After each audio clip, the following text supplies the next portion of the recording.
The Reconstructionist Radio Podcast Network presents the Kingdom Driven Family Podcast with your host, Andrea Schwartz. This podcast will equip and empower you to help advance Christ's kingdom through God's primary institution, the family, building a home that serves Christ and His kingdom.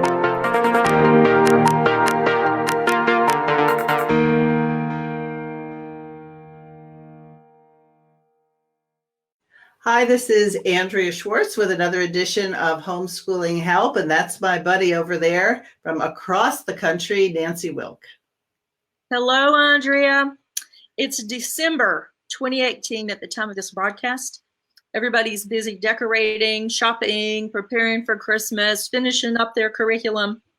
And so I know we want to do something a little bit different. So indulge me, please, while I borrow from Charles Dickens' work, A Christmas Carol, and take a look at the spirit of homeschooling, past, present, and future.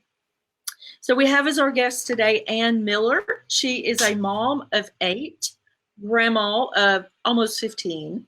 In her family, there are engineers and actually a real live rocket scientist. More than so that's one. the important things about Ann. What she does for her day job is that she's the president and executive director of the Home Educators Association of Virginia. It's a 501c3 nonprofit organization, and around here we call it HEAVE, H-E-A. So welcome to our broadcast, Ann. We appreciate you being on. Oh, thank you, Nancy and Andrea. I'm really glad to be here. So before we actually started our broadcast, we had a little time to talk, and Ann and I were debating which one of us was more of the pioneer of homeschooling. You win. I win by only a couple of years, but with 8 children and 15 grandchildren and a family, who she has 2 younger siblings who were homeschooled. Somehow or other, I think you get the pioneer label more so than I do. I don't know. Anyone who schooled in the 80s gets the pioneer label. Okay. Pioneer.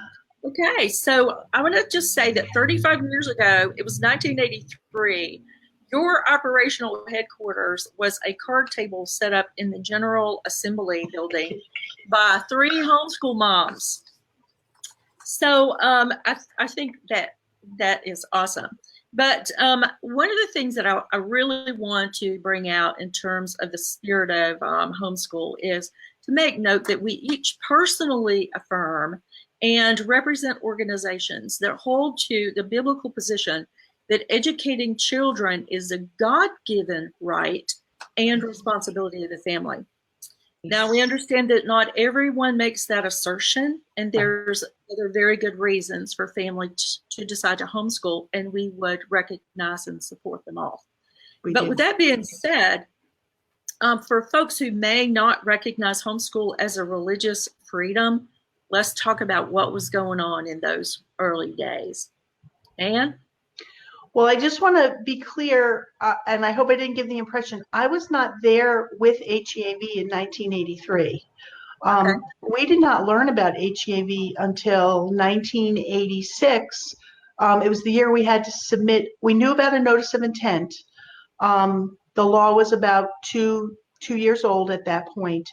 And, but we had a conviction that it was our responsibility to educate our children. And through that conviction, we didn't feel that the government had responsibility for the education of our child. So why should we notify our school superintendent? So we were kind of in a conundrum and just really praying through, like, what would we do? And that's when we learned about HEAV and religious exemption. And when we learned about the religious exemption, we realized that fit our convictions and our beliefs. And so HEAV saved the day for us because we didn't feel right going under the state authority in the education of our children. So can I just interject something here? And this is important for people who are listening. When we talk about exemption, we're not talking about a right that the state gives people. Exactly. We're talking about an area where the state has no jurisdiction. So when we say something is exempt from state control, we're saying it's because the state never had control of it in the first place. So Right. the same way, your children or grandchildren are exempt from me giving them a bedtime. In other words, I might have really good ideas as to when people should go to bed, but I have no jurisdiction. So when we're Right. talking about exemption, we're talking about areas of jurisdiction. Exactly. And they're state recognized. I was pulling up, I was looking at some of the attorneys general opinions on home education, on religious exemption. And one of them, well, there's so many, but, I have so many quotes here. I'm just trying to think which is the worst. In the Johnson, let's see. Well, you can give us the gist of it. Give us the gist of it. Well, that the state has no ability to judge the validity of a belief, only that it is bona fide and sincerely held. It's a sincerely held conviction. And that Mary Sue Terry in 1988, and this comes to the Loudoun County issue, she, in her opinion in 1988, she said, the General Assembly has provided a complete exemption from compulsory school attendance for a child excused on religious grounds. It is my opinion, therefore, that a school system lacks the authority to monitor the educational growth of a child through regular testing. And that's at the one of the basis of the Loudoun County initiative. They want to make sure that children are getting an education, and it's been suggested that the way to do that is just take part of the statute from the home instruction statute, which requires the testing and accountability, and just move that and put it on the religious exemption statute, which are two separate statutes. And so I'm going to interrupt you. I think it's important for us to frame this so people understand. Yeah, it's just jumped right into the. No, and that's fine, because that's really what's on your heart, because you're facing this at this point. We need to understand that we've been conditioned to think that just because somebody is interested in helping us, they necessarily have the best intentions, or even if they have good intentions, that they'll be profitable for the people who they're inflicting it on. And so we've all grown up in a situation where we think, well, yeah, everybody should have an education, and everybody should have an education. The question is, who is going to mandate it? Who is going to oversee it? And then who's going to tell you if you're doing a good job or not? Right. And the question with religious exemption, it's not an education statute. It's an exemption from attendance at school. It's not an exemption because of religious training or beliefs. So it's not an exemption from teaching your children. It's an exemption from attendance at school, because you have that bona fide religious conviction, not a moral conviction or a philosophical conviction, but a religious conviction, that you believe that your God is directing you through his word and through his speaking to you in your life, that this is what God has called you to. Mm-hmm. Right. For those that also may not know some of the history about this in legal terms, Andrea and both you guys may remember that Leeper case, which was the big homeschool case in Texas. In Arlington. The dad said, you know, he opposed the attendance laws, and I think Dr. Rushdoony was a expert witness in that case, and it was 9-0 shut down. That you know, the dad was right, Rushdoony's right. Our Constitution protects our inalienable rights, the God-given rights to do this. So that's a history of homeschool that a lot of current listeners may not recognize how important homeschooling is in terms of religious freedom. And let me add, because you brought up the Leeper case. The Leeper case was a great case because homeschoolers went on the offensive. They were the plaintiffs in the case. They were saying, you can't do this. It wasn't that they were defending their right. They were basically putting the state into a situation to say, you're sticking your nose in where it doesn't belong. And I think too often homeschoolers get into this defensive posture that says, we just want people to leave us alone and we'll give them a little bit of this and we'll give them a little bit of that. That's the deadly way to go, because as soon as they say they can have your children 5 days a week, 10 months out of the year, then guess what they start saying? You can only have certain things that they learn in science, or they're only things they can learn in philosophy. Oh, and by the way, you must vaccinate them whether or not you think that's a good idea. So you open the door a little bit, and then, the camel's all the way in. Yeah, and you can't visit them at lunchtime either, which has been in the news recently. Right. Mm-hmm. Okay, so that's that's where homeschooling, some of the history, the spirit of homeschooling is in exercising our God-assigned responsibility and faithfulness to Him. So let's talk a little bit. You kind of already breached that topic somewhat, but homeschooling present. I want for our listeners to know that right now homeschool is a legal option in every state, although guidelines and the reporting requirements do vary. But as Widely. you pointed out, Andrea, we're really just giving the state authority in a place that God has not given it to them. What our listeners might not know, and this is very, very important, is that Virginia is the only state with a true religious exemption. And that is enormous. And that's why this Loudoun County conversation is important. So do you want to tell us a little bit about that, Anne? Well, my notes are all over the place here. Judge Fiddler gave an opinion about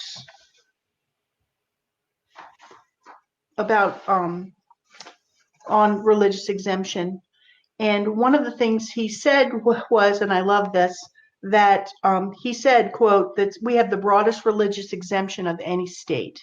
And he also said that the VA statute for religious freedom was enacted on January 16th, 1786.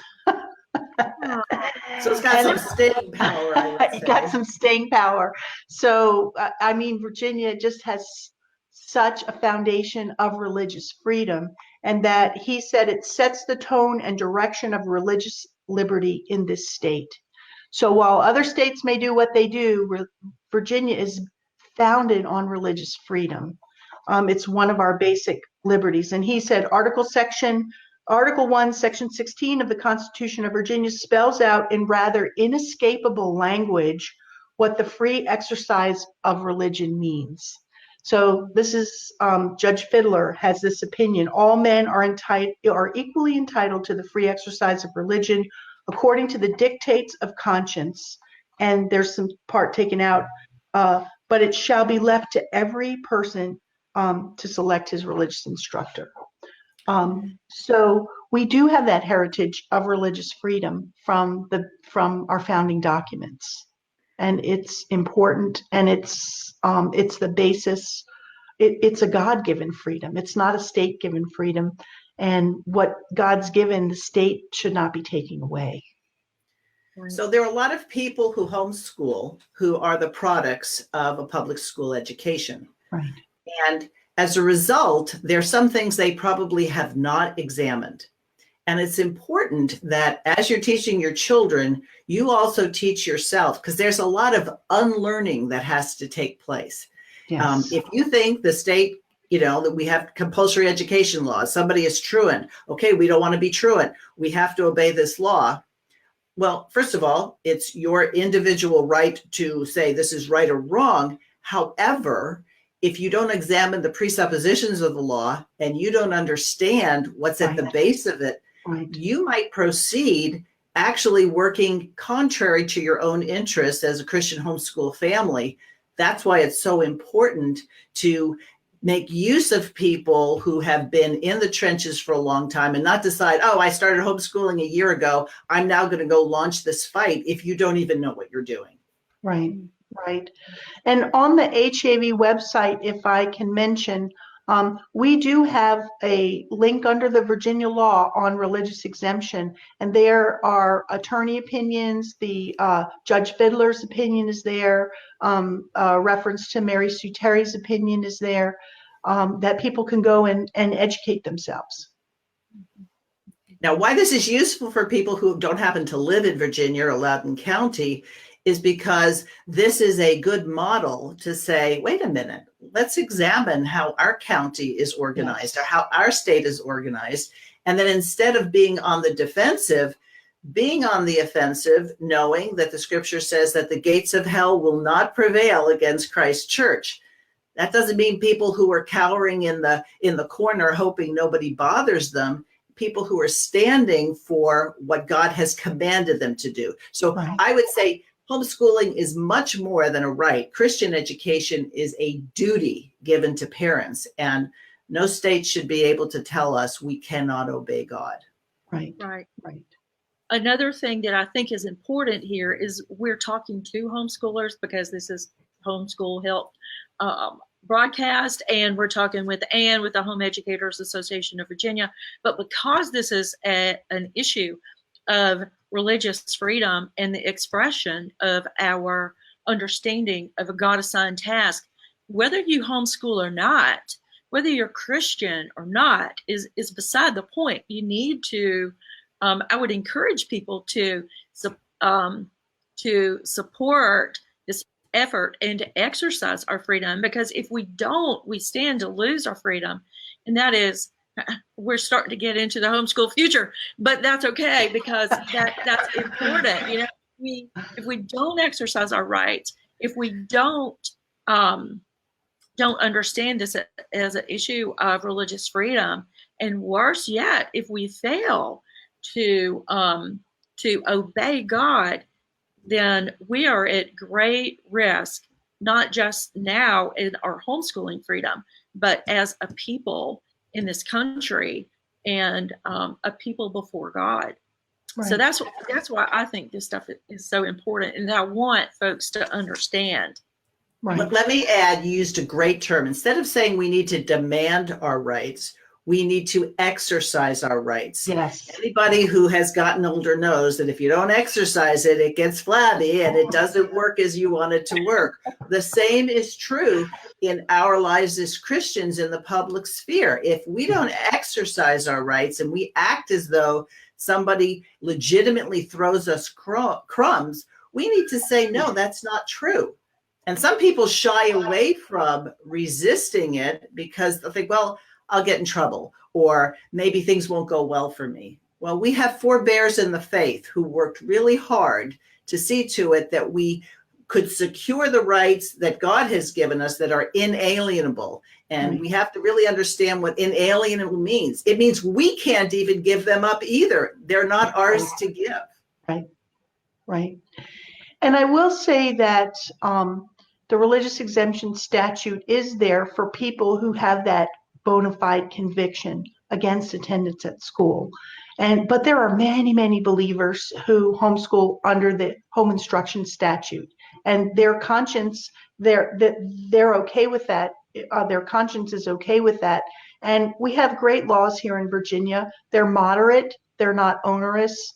And but that religious exemption is so foundational to our freedoms in education that we don't want to lose it. And the notice of intent statute is there, but that cannot accommodate people who have that conviction against attendance at school. Right. So, Ann, what are some of the reasons people don't want their children to have to attend schools? Oh, well, I realize that's a loaded question. I just threw a ball that you can hit a home run with, but I want you to hit the home run. Yeah, well, let me qualify. We have a lot of friends who are teachers at school, and my husband was a public school teacher. We have the greatest respect for educators. Most of the educators that are out there, they're trying to do a good job. We have a system, though. We have a broken system.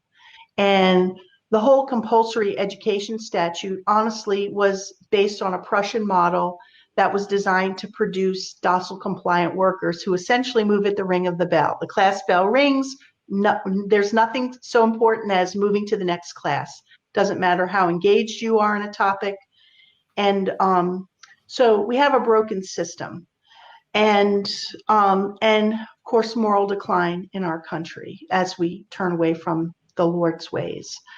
And so their public schools are there. We get calls every day from parents whose children are suffering from anxiety, depression, suicidal thoughts because of bullying, peer pressure, the environment in many of the classrooms. And we had one call from a parent that went on and on about their son, suicidal. They found him behind the computers where all the electronic and the wiring was because he thought he could electrocute himself and kill himself. And they talked for a long time, and our office manager said, so how old is your son? He was in second grade. Oh my goodness. Second grade. We get calls like that from parents all the time. They are desperate because God's put it in their heart to do what's right for their children. And we see it as a call of the Lord turning hearts of the parents to the children, the fathers to the children, and the children to the fathers. We really believe that God is using home education in that way. And parents are desperate. We get such desperate calls. We just got a call a couple of weeks ago from a mom who has a twin baby who's never come home because they keep dying and they have to resuscitate. And she wanted to homeschool. The school gave her a hard time. She just wanted to homeschool her other son. And she called our office and we were able to help her.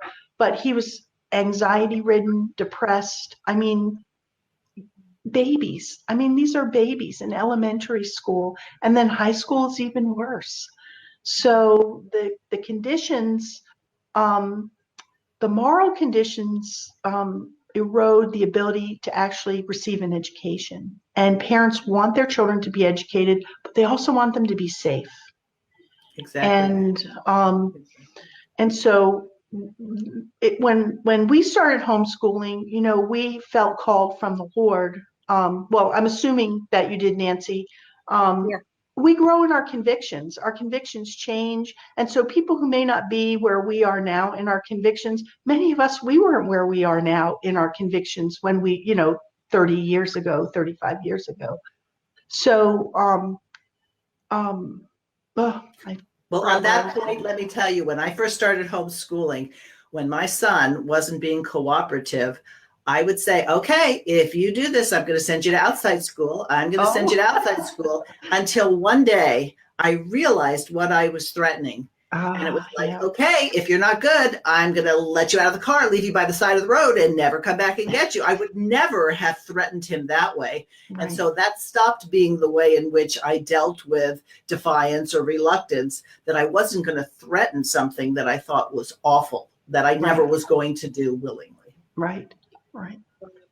Well, for me, the conviction grew from the scripture that says that we're supposed to train up our children in the nurture and admonition of the Lord. And I thought, how can I do that if I put my kid on the bus at 6:30 in the morning and don't get them off until 6 o'clock at night after they've been to school and been to after school care, and I pick them up on my way home?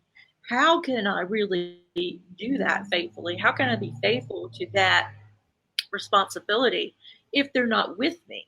And so I recognize that, if nothing else, that this is what I understood God said for me to do as a parent, and that if our responsibility is to the nurture and admonition of the Lord, that the public school system wasn't helping me do that. Now, there was a season in our life when, as a single mom, all my kids were in public school, and that was only because, while I still held the conviction, there were requirements to homeschool, requirements to be educating. And I didn't have the faith or the confidence or the support of others that could come alongside, like you guys are doing at Heave, and like there are, because we have been down that road and have grown in our conviction, that now we could say to that single mom or to someone else to say, no, there is help. You can do this. This is God's call on your life for those kids, and we're here to help you. So that's one of the things that I really appreciate about Heave and Chalcedon, that you guys are both encouraging and supporting families to walk in God's call on their life and to be faithful to His government and authority over us. Now, one of the things that I think is remarkable is that, and you're willing to say, a true religious conviction. This religious exemption, and we've talked about what exemption means, is not just a box to check so that you don't have to do something you don't want to do. A true religious conviction includes that I would die for my beliefs, much the same way the apostles had true religious convictions. And so for those people who might say, well, I'm not sure how solid my convictions are, that's one of the reasons why for the last 20 years, I have been working with homeschool moms and wives and moms in general to understand God's law, to understand the requirements, because quite apart from protecting our children from immoral ideas or sexuality at an early age, there's the truth of God's word that will never be imparted in a public school. Right. And so there's the negative we want to keep people from, but there's the positive of educating people God's way. Yes, yes. So what is happening in terms of, you said that there was a meeting tonight of the legislative committee in Virginia. What do you anticipate is going to happen, and what's the organized response against it? Well, the school board meeting went till after 11 o'clock last week, and they decided to take it up in the committee again, their legislative committee, because they realized there were aspects to this that maybe they didn't understand, maybe they were wrong. There were a lot of people of goodwill who came out and spoke against it, so they said they would take it up in their meeting tonight. It's not a meeting that's open for public comment, but what we're encouraging families to do who can is just to show up, just to show that there are a lot of people concerned about this, because what is happening is they're taking the Loudoun County School Board's legislative agenda and they're presenting it to the legislators for their county on December 7th. And so they're looking for sponsors for these various bills, and the religious exemption, and they were kind of puzzled by why we said it was a repeal. And honestly, I don't think they understand religious freedom. I think that's the foundation of not understanding what religious freedom means, because they just saw it as a simple, like, just take this part of this statute and put it to this statute, not understanding the convictions that people would have against that government control.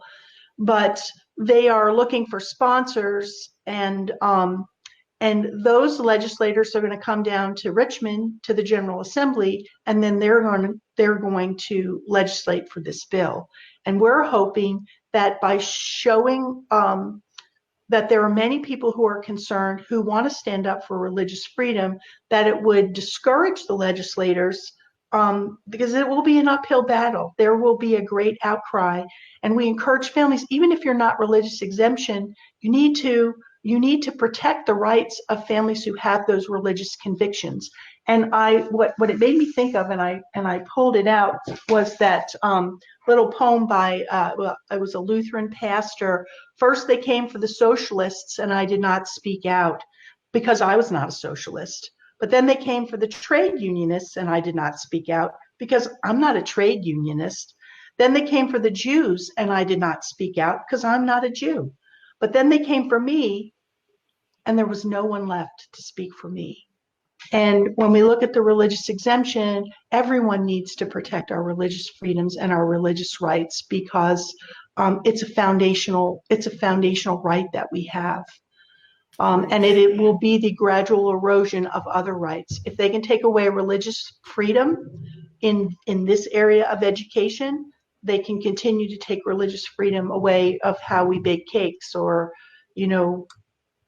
do photography or, all those issues. And so how can people who aren't Virginians or aren't members or residents of Loudoun County, how can people, because I'm hoping that people who are watching this will say, okay, I want to help. How could I help? What do you think would be a good protocol for us? Well, number one, pray. Prayer, we have seen God work miracles. When the religious exemption question first came up in 2014, we just prayed, and that there was someone coming to testify.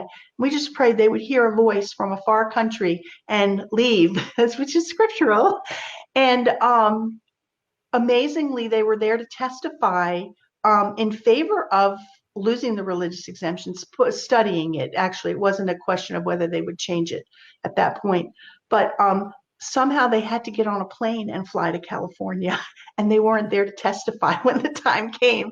So we just see God answer prayer. So prayer is number one. Financial support for HEAV would be much appreciated.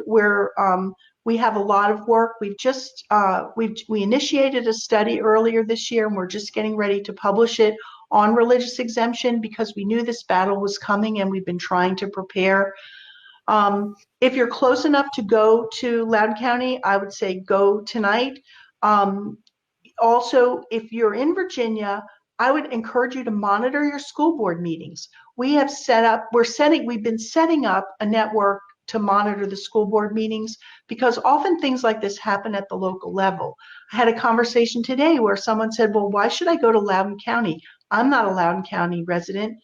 It's a local issue. It may have been initiated locally by the school board there, but it will be an initiative that will affect every family in the state. And so it's not just a local initiative. And I would encourage people around the country to keep an eye on your school boards, keep an eye on your Department of Education, support your state organizations. There are state organizations in every state, and they need you. They need your support. They need volunteers. They need funding. They need your prayer support, because they are the ground troops who are protecting our freedoms and our rights to teach and train our children at home.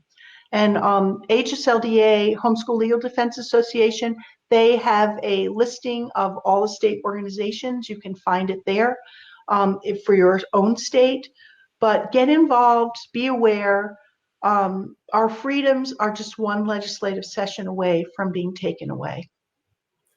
And let me say, and it may sound like I'm patting myself on the back, and maybe I am a little bit, but what happens after you're done homeschooling your children? You see, the three of us represent people who have lots of experience, what not to do, what to do, how to amend things and whatnot. And we have a responsibility to help, and we're doing it. But those moms who are currently in the trenches of homeschooling, your kids are going to grow up. Don't then say, I wonder what I can do to fulfill myself. Maybe I'll go back to school and get my art major, or I'm not putting down art majors. What I'm saying is we have work to do, and there's Titus 2 mentoring that has to take place because we appreciated the people who came alongside us and helped us. But this is an ongoing thing. So moms now need to understand the threats that are down the line that won't necessarily be there for their children, but what about their grandchildren? I mean, Anne, you've got 15. Nancy, how many do you have? How many grandchildren do you have? 8, I think. Oh, 8 she thinks. It's fine. And I have 3, and hopefully more in the future. So we have a stake in the future, and we should. We do. And we're HEAV. We've started at our convention. We'd like to see it grow, but we're starting at convention with Titus 2 mentors. And we started this year where we had the older men and women, because Titus 2 is for men too, So we have dads and moms who come and they've given tours. They're there to answer questions. They take people around to orient them to the convention center, but also they're answering questions and pointing out resources and things that could be helpful for them in their homeschool journey. And we're looking to expand that to have more one-on-one mentoring. If people want a mentor, that we have, we're looking for the retired homeschool moms and dads to come and speak into the lives of these families who come to convention. We have 12 or 13,000 people who come to convention, and many, I would say about a third of those are brand new homeschoolers and looking for help. And this generation, my understanding from them is they want mentors. They want someone to come and speak into their lives. And what better than homeschool moms who've run the course, got the prize. Didn't get a gold watch for my 30 plus years though, but hey. And we got gray hairs though. Yeah, they're there. But we need you. We need you. And this new generation needs you. And so consider volunteering with your state organizations. That's a simple way to get involved. There are plenty of moms. Phone calls. Every day we get phone calls from desperate moms. We have trained a whole contingent of counselors to be able to answer questions, to be there for support, to connect people locally. And wherever you are in the country, your organization needs people like you who are willing to step up and speak into people's lives and support and encourage them. Well, thank you, Anne. You've encouraged me, and maybe we'll bring you back again to tell us how things are progressing. Yeah, and I would love to suggest that you get Yvonne Bond, who is our Director of Government Affairs, and she's the one who normally handles all the legislative action and all. And she's been with HEAV as long as I have. We've been here almost 30 years, and she is a wealth of information, and she has helped. I don't know. I would guess 100,000 people. She's helped tens of thousands to begin homeschooling through her years. She's an excellent resource. Yeah. Empowered women. That's who we are, and that's what we need to be. And I have a friend who doesn't like the term feminist, and I don't either, but she says that she's radically female. And we are radically female, radically feminine, in as much as we've learned how to protect our ones, our cubs, and now helping other women learn how to nurture and protect theirs. Yeah. The virtuous woman was a powerhouse. She was no doormat. Not at all. And she was active in community and business and in the lives of the people around her. And I've watched some of your broadcasts, and so much of your teaching is so excellent and convicting. Yeah, I was listening to one of your programs on coveting, and it was like, oh, I never thought of it that way. So I love what you're doing to help teach moms the foundational principles that we didn't get when we were growing up. Right. And let me make a plug for the Chalcedon Teacher Training Institute. You can find it at chalcedonteachertraininginstitute.com or ctti.org. And it's all about training women in biblical law and understanding. So when the next challenge comes up, we know how to approach it. That's one of the things that seasoned homeschoolers can do. We know what the threats have been in the past. And yeah, maybe there's a new face to it, but we can recognize the same nastiness at the base of it. And that's why we need to sort of work together and not be so concerned of who gets the credit, because the Lord gets the credit. We're all here still because God deserves the glory. Yes, absolutely. Absolutely. All right. Do you have any closing thoughts before I give mine?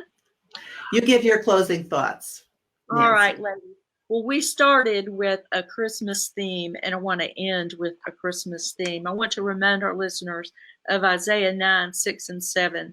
It says, "For unto you a child is born, unto us a son is given, and the government will be upon his shoulder, and his name will be called Wonderful Counselor, Mighty God, Everlasting Father, Prince of Peace. Of the increase of his government and peace there will be no end upon the throne of David and over his kingdom, to order it and establish it with judgment and justice from that time forward, even forever. The zeal of the Lord of hosts will perform this. Ladies, I want to encourage everyone listening that our task is to declare the faithfulness of God and point to him, and he will have his way with us. I pray that we're faithful to that. Amen. All right. Well, I don't think there's anything either Ann and I could add to that to make it better. You quoted Isaiah. We'll end with Isaiah. And everybody, we will talk to you all next time. God bless. Thank you. Thank you. Thank you for joining Andrea Schwartz and the Kingdom Driven Family Podcast, holding up the family and self-government as a true and lasting means of transforming society. Please visit thekingdomdrivenfamily.com and reconstructionistradio.com